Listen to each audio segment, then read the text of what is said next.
This is module 1 of the 3 modules that basically will be introducing my new Gelli plate printing course.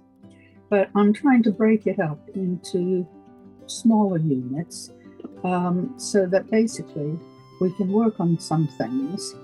Then there'll be about a month's break. You can go off, practice what we've actually done here, and the following month come back, and then we can actually review a little bit of what we've already done and take you forward for another couple of steps. So this is all something new for me, something that I've basically been wanting to do, but haven't really had the opportunity.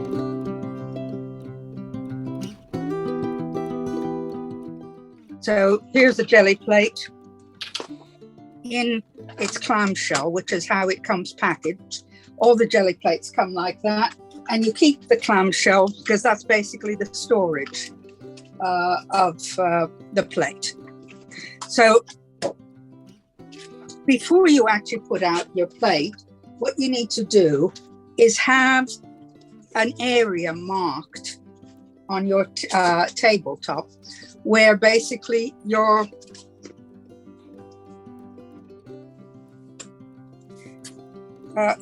Gelli plate is going to go. So what I've used is the rear of an A4 block of paper that I finished with, and I then took my Gelli plate and I marked it, and I'm going to be working interchangeably with a couple of different Gelli plates, my large one and little one.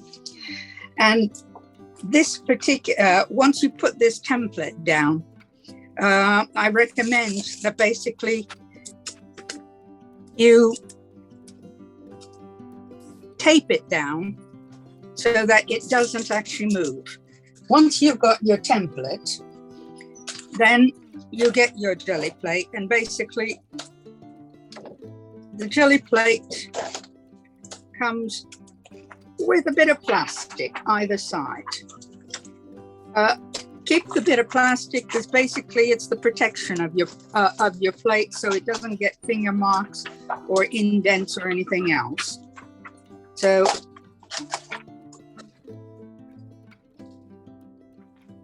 and what I then do is I put that bottom sheet in here. I can tape it down if I like. It doesn't actually tend to stay, so I'm not even going to bother on that. And then I put my Gelli plate on top on that. That basically means that when I'm finished doing my printing, finished doing my inking, I then know exactly where my piece of paper is going to go when I actually want to take a print. And I'm not sort of guessing and getting it all over the place. So it's a basic thing.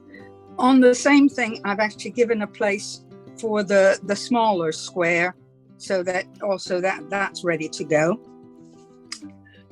Gelli plates, you have them in all sorts and sizes. And I'm not going to be using them this time around, but I just thought I'd show you. You can also buy them in smaller pieces like these, that one and that one. So that basically it gives you different sizes, and then you almost can use them as stamps. But that's for another session. So just put these, I'm going to put those to the side. We're not going to worry about them today. I've got this bit of card that whenever I'm not using the Gelli plate, and preferably I'll have a sheet of paper on top of it anyways. So I'm not actually putting anything on the surface on that. Now, can you all see to the right of me, I've actually got a white sheet of paper. Okay. Now, that is basically so that you can take any excess out of your brayers while you're working. I'm going to be working with two brayers, a narrow brayer and a larger one, but you only need the larger one basically to get you started. Then you can add on bits and pieces as you go along. Now, in front of me, I've got most of the tools that I'm going to use.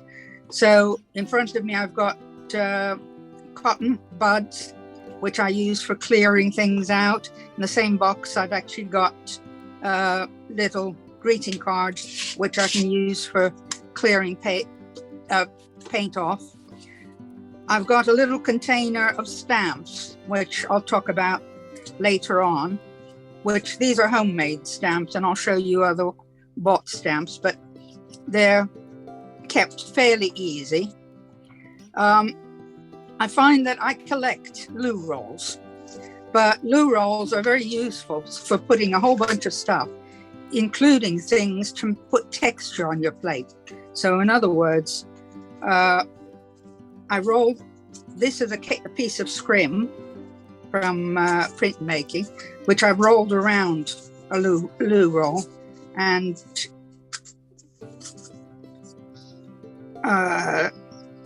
stick a plastic band around it so it doesn't fall off. But when I'm rolling it, I take the band off, otherwise I'm going to get a line right down the middle. Things like bubble wrap. I also put it around a loo roll, which makes it much easier to print. Now, along the sides, when we start using stamps, I'm going to suggest that you have a damp cloth. So basically, when I start using stamps, I might stamp it. I won't want to clean it immediately, but then if I just put it upside down here and leave it, it won't actually get totally ingrained on it. So here I have some other stampy things that I've done. If I use them, the same thing, they go in upside down.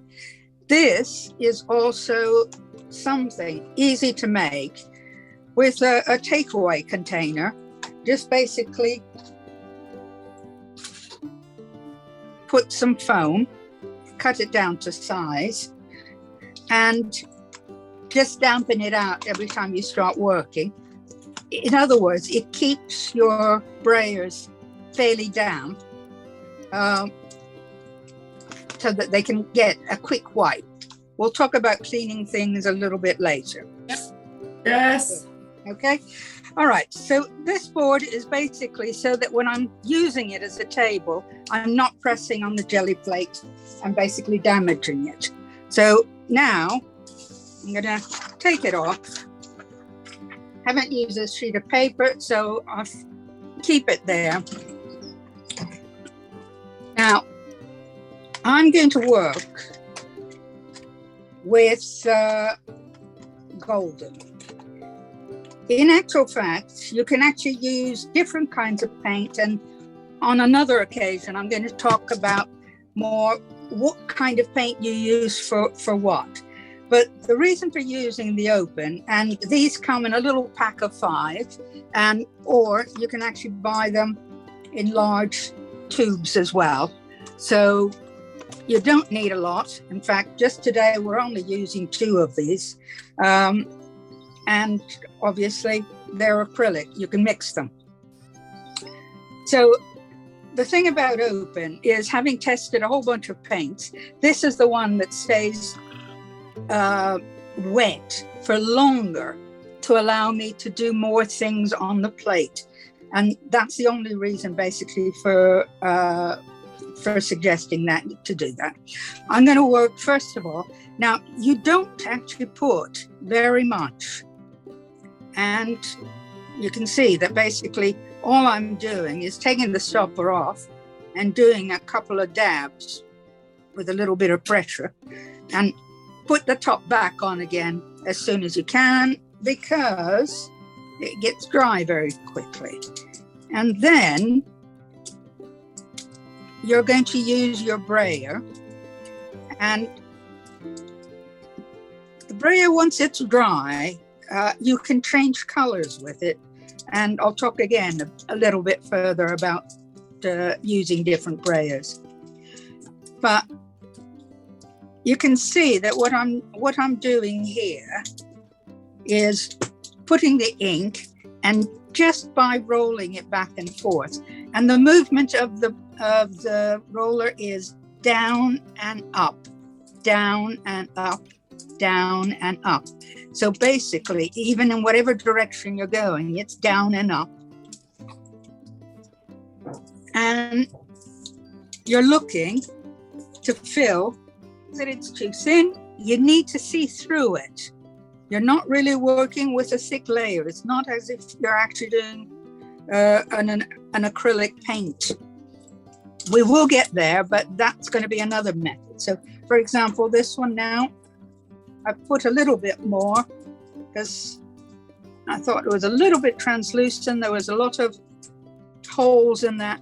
This is where your larger, and that's why your larger brayer is the more important one to use to get you started. So down and up, down and up, down and up, including into the corners, into the side, because otherwise you'll get a little halo all the way around at the bottom. Okay. So once I've done that and I haven't got any tram marks or anything like that, I put my my brayer into that wet sponge bath that I have. My jelly plate is in the right place, so it tells me where I can drop my paper on top. And for this initial part of it, just ordinary copier paper is all you need. You really don't need much, anything better than that, because you will use it by the truckload. So ordinary copier paper, just until you get basically a little bit more of a practice and a sense of using.